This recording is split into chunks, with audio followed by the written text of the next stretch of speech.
Hello and welcome to a very special Ask Cheeky, where I want to tell you the new interview questions that are being asked by employers right now. So we had this question come in from Jabib Rashish, who said, what are the questions that industry interviewers ask? So I thought I would make this specific for the questions that interviewers are asking right now, because we recently did a poll of our employer partners and a lot of our associates who have been hired at top companies like Intel, Pfizer, Apple, Amazon, companies you may not even realize hire PhDs like Hilton Hotels, Home Depot. And we asked them, what's changed since the pandemic?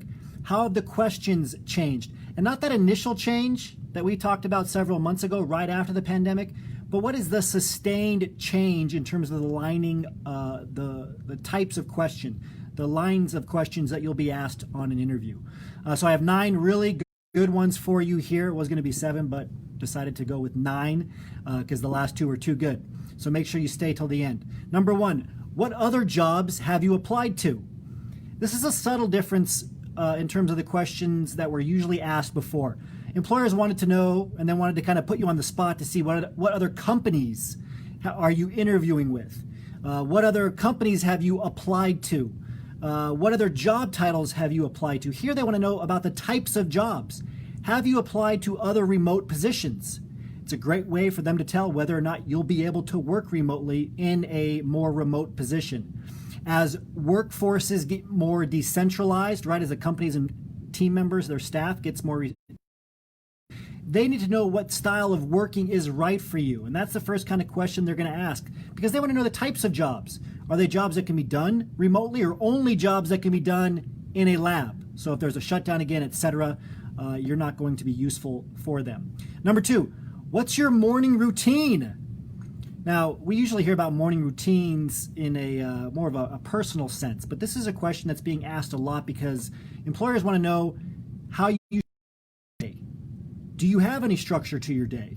If you're going to be working remotely, full-time, part-time, if you might have to work remotely, depending on what happens in the future, are you going to be able to stay on task? Are you self-motivated? Do you have any sort of structure to your day that you could put in place? So if you say, I don't have a morning routine, or I brush my teeth and kind of ramble on, that's not good. They want to know how you get things done. What do you do during those crucial first few hours of the day? Are you self-motivated? Or do you just roll out of bed whenever and then walk over to the lab in your pajamas? That's what they want to know. How do you stay on task? Similar question, but a little bit more in detail. Specifically, how do you stay on task? What do you do to make sure that you get X, Y, and Z done? Do you monitor yourself? Do you have certain habits in place? Do you know when your peak hours of productivity are individually?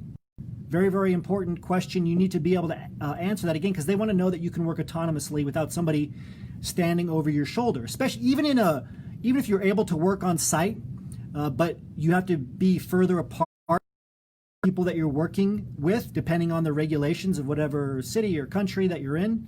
They want to know if you can handle less people around you regardless, probably less conferences, less in-person meetings. Can you stay on task? Tell me about a time you've been lonely on the job. I heard this question come up over and over again, and at first I was taken aback. It has a good surprise factor to it, which is why I think employers like it, because we hear the word lonely and we think it's a personal question, but it's not, because here they're asking you professionally, have you ever been lonely? Have you ever felt like you were alone? How did you connect? In other words, how did you avoid loneliness? How did you connect with your teammates, especially if you had to connect virtually, right? Do you see the overall pattern and theme here? They need to know that you're very self-efficient, but you're also a self-starter, and you can take initiative when it comes to interacting with other people, virtually or otherwise. Next question, tell me about a time that you felt misunderstood on the job. Same kind of question. What they're looking for here is how you overcame being misunderstood. Did you communicate? Or did you isolate yourself? Or did you complain?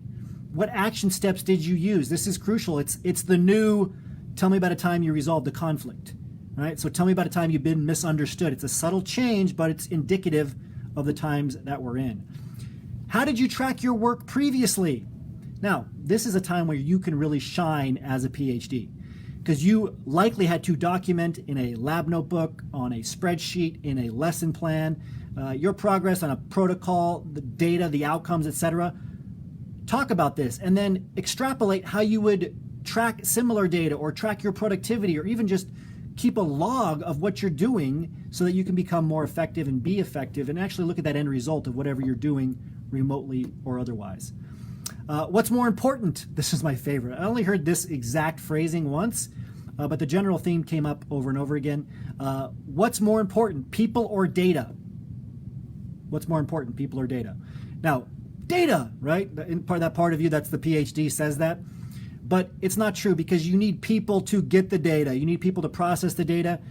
Industry companies, whether they're small, medium, or large, you're going to be working with many more people than you're likely working with in academia. The company sizes, right, on average, are much larger than a lab of 4 people or a classroom of 13 people. People are how you get things done. You have to navigate people. Change management, risk management, important topics for today. They all involve people. So data is important. Yes, you have to follow the data objectively, etc. But the data can say one thing, but if people aren't going to apply it, or they're not going to comply to it, it doesn't matter. I always think of clinical examples where there can be like a great drug that can save somebody's life, but if they have to take it every 30 minutes orally, right, poses a problem. So they'll try to get it down to only having to take it orally, right? They'll change the dosage to only have to take it orally 3 times a day, 4 times a day. Okay, that's what I mean by considering people, and that's what they want to hear. Next question, second to last question. If I told you to stop working on a project 6 weeks after you started working on it, and to stop it immediately and start working on somebody else, another project, how would you handle it? We all hear these horror stories, right? This is our biggest fear that we've heard in academia, is that you can get into industry, be working on a project, and they take it away from you. If they need you to stop working on a project, it's for a reason. The project may have stalled elsewhere. There can be multiple teams working on it, not an individual lab. There can be thousands of people seriously working on a particular project, and there's a roadblock, a single point of failure. No matter what you do in your department or on your team, it's not going to matter. They're not going to be able to take that project to market, as an example. You have to be able to stop. And what they want to know is that you can listen and understand the complexity, especially based on the scale and the size of industry, and that you're okay to stop a project and start a new project that's going to lead to a better direction. And of course, you can ask questions why and figure out what happened, but you're not going to demand answers to those questions before you'll stop and start on the new project.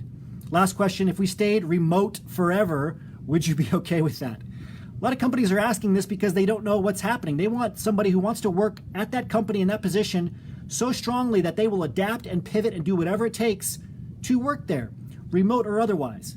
It doesn't mean putting your safety at risk. It just means that based on regulations or how those might change, are you willing to pivot? Are you willing to change with the company? Or are you going to throw in the towel or give up? So hopefully you'll find a company, a position that you want to work for. Hopefully these questions helped you. These are the ones that we're really seeing stick after everything that's happened.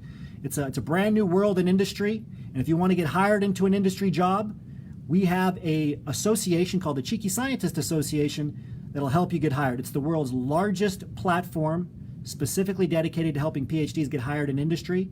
Go to phdsgethired.com to learn more about it. phdsgethired.com. You'll get a lot of free resources, invites to a lot of webinars that I do and our team does. PhDs, that's plural, phdsgethired.com. As always, remember your value as a PhD and start thinking and acting like a successful industry professional. Thanks all.